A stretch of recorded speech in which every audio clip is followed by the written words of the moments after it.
camera for freestyling. I just told somebody, he asked me what my he asked me what my superpower would be, and I said I'd be a witch, so I could do whatever I wanted. And he said, like, what? And I said, set him on fire. Set you on fire, he said to the journalist. Has he is Feather written then?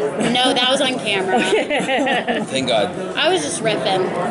We like to have fun over here. You were very. Well, I was on the set.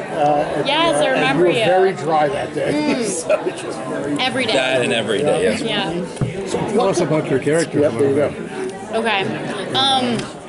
My character, Creek Level, is a small town girl. She has 2 jobs. She's a waitress. She works at the Gas and Go, which her dad owns. She takes care of her little brother, and she has kind of an overbearing alcoholic father. And she's also weirdly like the only young person in town besides her little brother. So she's very excited when a bad boy psychic comes to town. That would be me. Bad boy psychic. Bad boy psychic on the run because he performed some scams on people. So he has actual psychic powers, but faked his way through a couple readings to make money when he needed to, and he's hiding from one or many people, and on his dead grandma's ghost's advice, goes to midnight to just sort of check out and find peace. So he's completely unaware that he's walking into and over a hellmouth. So this, I think it's the first time in his life that he discovers that other people have supernatural abilities and are people who are different but more accepting of their own dark side, I would say. Didn't you say there was, and I may be misremembering, do you have a personal connection to the material? Is that you or is that somebody else? Monica has a personal connection to I know she did. I think it was somebody else who had some background thing that... Never mind. No. I can give you a reading. I'm very skeptical generally of these things. Because your character is the main character of the show, you come in there. Please explain that to Sarah. She's well, you're the outsider who comes in and kind of changes everything around, turns everything around. How does your character get involved, other than seeing the dead body, Ariel? How does he get involved with the whole entire, the town in general? Well, I think at first that's what happens. He's sort of turned off by the whole thing. Apart from the lovely encounter, fresh with Creek, right? Right. Yes. Right away. That's true. But I think the whole after the discovery of the dead body, I think he would probably just want to run away. But then the police tell him that he's because he's a witness, he can't leave town, and so he's sort of forced to stay there at first. And then I think by the end of the pilot, he's beginning to understand that that there may be something he could do to help these people, and that maybe there's something down the line that's in it for him. Down the line. What? Yeah. I mean, I think there's there's value in helping others for the first time. He can help these people, and they can help him.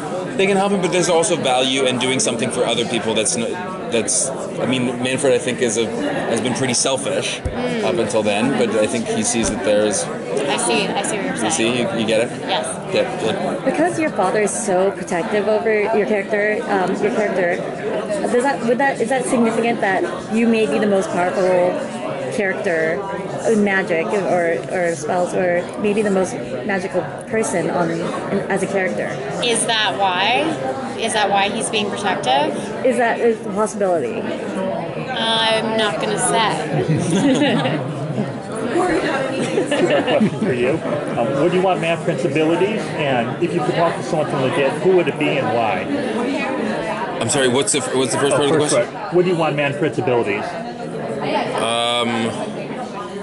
I think it sounds funner than it probably would be. I think there's something in making peace with people passing away and moving on. I'm not a big...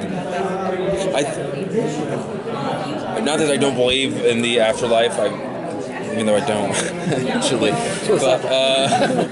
But I think I think that no matter if there is an afterlife or not, I think the important thing is to do it all the good we can in this one, and I'd rather focus on the living than the dead, I think. What draws your characters together? Because obviously in the trailer it shows that you guys have a relationship. What drew your characters kind of getting closer? Right. Well, Purely physical. Jeez. I think sparks fly immediately, but I think they also come to realize and really be there for each other in a way that they've both been outsiders and lonely. They're just both really lonely. Yeah, they're both actually just kind of losers. No, I think at first they're both like hit with this big crush, but I think that we'll see in further episodes that common enemies will sort of seal their bond and strengthen their relationship. And isn't there that thing where if you are with somebody in like an adrenaline charging moment, like you'll become more attracted to them? That was quoted from Speed. I know. I was like, is that from the same Speed? Listen, excuse me. I read some book and that was true too. Novelization of Speed. No, it was like a book. I read it in a book about introverts as well. It's called Quiet by Susan Cain, and she did reference the movie Speed, but she also said it was true. And I think I learned it in a psychology class. So it's true, it's real, and Manfred and Creek are always like, their adrenaline's always like through the roof. And Sarah, what do you like and dislike most about your character? Oh, interesting.